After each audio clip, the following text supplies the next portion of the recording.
Right now, the Detroit Lions are dealing with something that doesn't usually get enough attention from fans, but it matters just as much as any player move, and that is what's happening behind the scenes with the coaching staff. There is a real possibility, not speculation pulled out of thin air, that Mike Kafka, who was just brought into Detroit as a senior offensive assistant, could already be on the radar to leave. This isn't noise or clickbait. This popped up a couple of days ago, and around league circles, it's being taken seriously. The reason is simple. The Seattle Seahawks suddenly have an opening at offensive coordinator after their OC became the new head coach of the Las Vegas Raiders, and there are people around the league who believe Seattle wants to keep a similar offensive structure in place, something aligned with the Quebec-style system they've been running. Mike Kafka fits that profile, and more importantly, he already impressed people during his head coaching interviews a couple of years ago. That's the part that makes this situation so uncomfortable for Lions fans. Kafka hasn't even had a chance to coach a single game in Detroit yet, and already there's talk of him being poached. It sounds crazy, but this is how the NFL works. Teams are always looking ahead, always building lists, and when an opening appears, names move fast. Detroit doesn't want this. The organization brought Kafka in to help the offense, to add another experienced voice in the room for Jared Goff and the rest of the staff, and losing him before he even gets started would sting. It would feel like getting hit for being good, for being respected, for being seen as a place where talented coaches want to be. That's flattering in one sense, but it's also frustrating because continuity matters, especially on offense. At the same time, this isn't a panic situation. The Lions have been through coaching turnover before. Last year, it felt like half the staff was gone. This offseason, it's been quieter. A few position coaches have moved on, and that's normal. For example, the Jets hired a Lions position coach as their new passing game coordinator, with Seth Ryan joining Aaron Glenn in New York. That's part of the league cycle. Position coaches move up, assistants get opportunities, and organizations adjust. Detroit has shown they can absorb those losses and keep things moving. Even if Kafka were to leave, the Lions would find a way to adapt, but that doesn't mean fans shouldn't be paying attention to how real this possibility is. On the player side, there's been plenty of discussion about potential targets and roster construction, especially after watching standout performances on the biggest stage. Names like Boy Mafe as a pass rusher and Kobe Bryant in the secondary have been mentioned as players who could help areas of need. Safety, in particular, remains a question mark. There is uncertainty surrounding Kirby Joseph and Brian Branch. And while the draft is always an option, adding a proven player through free agency is something the Lions could explore. The front office has flexibility, and that flexibility gives them choices, not obligations. There were also smaller but meaningful stories that remind fans this franchise is about people, not just wins and losses. Former Lions running back Jovid Best, remembered for his speed and explosiveness, and unfortunately for how concussions cut his career short, has started a new chapter as a police officer in San Francisco. It's a reminder that life after football matters, and seeing former players find purpose beyond the game is always worth acknowledging. Then there's the constant hum of trade rumors, especially around elite defensive talent. Max Crosby's name continues to circulate, nothing concrete, nothing official, but league insiders believe it's obvious he's interested in a change of scenery, even though he remains under contract. The Raiders would demand a massive return, and the Lions are not an organization that should ever put itself in a position to overspend recklessly. There's a difference between being aggressive and being irresponsible. If Detroit explores the idea and the price makes sense, fine. If it doesn't, walking away is the smart move. Attempting is one thing, mortgaging the future is another. Looking ahead, contract extensions are going to be a major storyline for Detroit. Jahmyr Gibbs is at the front of that line. His extension feels inevitable, and his performance has earned every dollar. Dan Campbell is right behind him, an all-pro level linebacker who does his job, shows up every week, and embodies exactly what this coaching staff values. Sam Laporta and Brian Branch are also part of that core conversation. Though injuries add complexity, especially with Branch, the Lions don't need to rush. They can be patient, evaluate health, and make smart decisions. Because this organization plans ahead and manages contracts with discipline. All of this connects to one central idea. The Lions are no longer an afterthought. Coaches get poached, players are discussed as major targets, and internal decisions carry real weight. That's the price of relevance, and it's a price most fans are happy to pay. But now the question turns to you, because this is where the conversation really starts. Do you think the Lions should be worried about Mike Kafka potentially leaving before he even coaches a game in Detroit? Or is this just another example of a strong organization being able to absorb change and keep moving forward? If you zoom out out and really look at everything that's unfolding, this is where the Lions' current phase as an organization becomes crystal clear. These situations aren't random, and they aren't happening because Detroit is vulnerable. They're happening because Detroit is stable, respected, and seen around the league as a place where good work is being done. That's why assistants get attention. That's why players are linked in rumors. That's why contract decisions feel heavy instead of desperate. And that's exactly why the Mike Kafka situation, whether it ultimately happens or not, matters more symbolically than it does tactically. Kafka being discussed as a potential offensive coordinator elsewhere before even coaching it down in Detroit tells you how the league views the Lions' offensive ecosystem. Teams don't poach from places they don't respect. Seattle wouldn't even be thinking in this direction if Detroit wasn't considered a legitimate offensive brain trust. And while losing a senior offensive assistant would obviously not be ideal, it would not derail what the Lions are building. The structure is already in place. The system is already defined. The quarterback knows it. The core of the offense understands it. That's the difference between now and years ago. Back then, losing a coach felt catastrophic. Now, it's disruptive but manageable. That same confidence applies when you look at roster-building discussions. Safety remains an open question, not because of negligence, but because injuries and timing have complicated the picture. There is still uncertainty around how Kirby, Joseph, and Brian Branch will look moving forward, and that's why both free agency and the draft remain viable paths. Detroit doesn't need to force anything. They can let the board come to them, or they can selectively add a veteran if the value lines up. This isn't a team scrambling to plug holes. This is a team choosing how it wants to evolve. The Max Crosby conversation fits that same theme. There's a reason his name keeps coming up.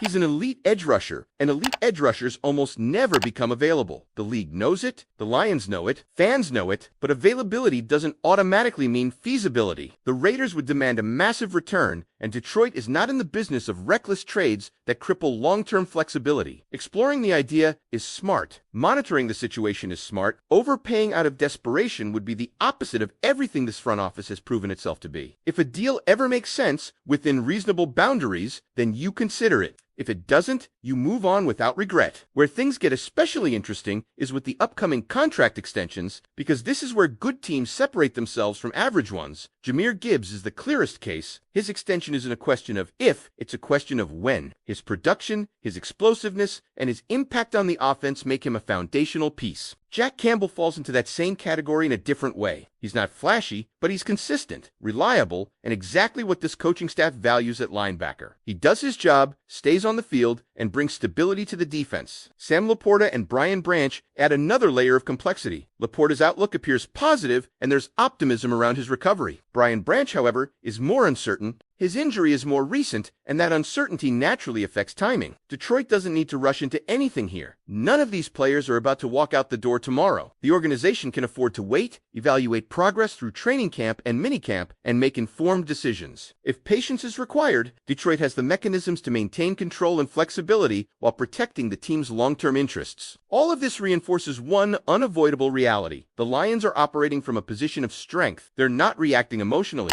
They're not chasing headlines. They're not making moves out of fear. Whether it's coaching, rumors, trade speculation, or contract extensions, every conversation flows back to the same principle. This is a disciplined organization that plans ahead and understands its own timeline. And that's why moments like this are so important for fans to understand. These are not warning signs. These are indicators of success. They show that Detroit is relevant enough to be discussed, strong enough to be targeted, and stable enough to withstand change without losing its identity. Now, I really want to hear from you. With everything on the table right now, the coaching rumors, the trade chatter, and the upcoming extensions, do you believe the Lions are handling this offseason exactly the way a true contender should? Or is there one move you think they absolutely cannot afford to get wrong? What makes this stretch of the offseason so fascinating is that there are no easy answers, and that's actually a good thing. Easy answers usually mean obvious problems. The Lions don't have those right now. Instead, they're dealing with timing, leverage, and long-term vision. That's a very different place to be, and it changes how every rumor and every report should be interpreted by fans. Take the coaching situation again. Even if Mike Kafka ultimately stays, the mere fact that his name is circulating tells you something important about how Detroit is perceived. This staff is now seen as a pipeline for future coordinators and head coaches. That doesn't disappear even if this specific move doesn't happen. It means the Lions must always be prepared with internal development, younger assistants ready to step up, and a clear philosophical identity that doesn't depend on one individual. That's exactly what Dan Campbell and this front office have been building. The system is bigger than any single coach, and that's by design. The same logic applies to the roster. Fans naturally gravitate towards splashy moves, blockbuster trades, and headline-grabbing signings. But the Lions' biggest wins in recent years haven't come from desperation swings. They've come from patience, clarity, and conviction. When you look at how this team talks about its own players, especially the young core, you can tell they understand who truly matters to the foundation. Jahmyr Gibbs isn't just a weapon, he's a tone setter. Jack Campbell isn't just a linebacker, he's a stabilizer. Sam Laporta isn't just a tight end, he's a matchup problem defenses have to plan around. Brian Branch, when healthy, isn't just versatile, he's disruptive. That's why injury evaluation is so critical right now. Rushing decisions based on incomplete information is how teams make mistakes they regret for years. The Lions don't need to do that. They can afford to wait, monitor progress, and let reality guide the numbers instead of projections or emotions. That's how contenders behave. They don't panic, they don't guess,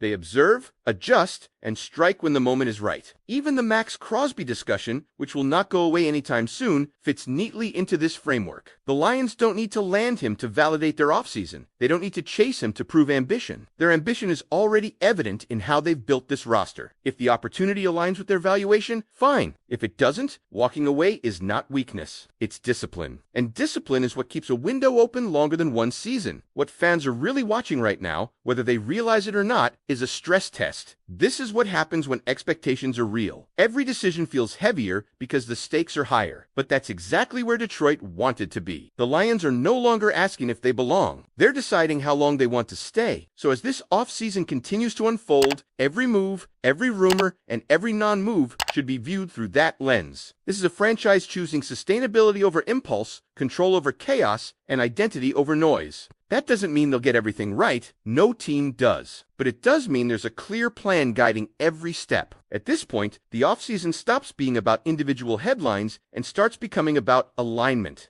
Every move, or lack of a move, has to line up with what this team believes it is right now. And that belief is clear. The Lions are building something meant to last, not something designed to spike for one season and then collapse under its own weight. That's why you don't see panic when rumors surface. And that's why silence from the organization is often more telling than loud statements. When fans worry about losing a coach or missing out on a star player, that reaction usually comes from old scars. Detroit fans have lived through years where one wrong move could set the franchise back half a decade. But this version of the Lions isn't operating on that fragile edge anymore. They have depth in their systems, clarity in their evaluations, and leverage in negotiations. That leverage matters. It allows them to say no. It allows them to wait. It allows them to walk away without unraveling everything else. What's also important to understand is how these internal conversations connect to the locker room. Players notice how teams handle moments like this. They see whether management flinches, whether the plan changes every time outside noise gets loud.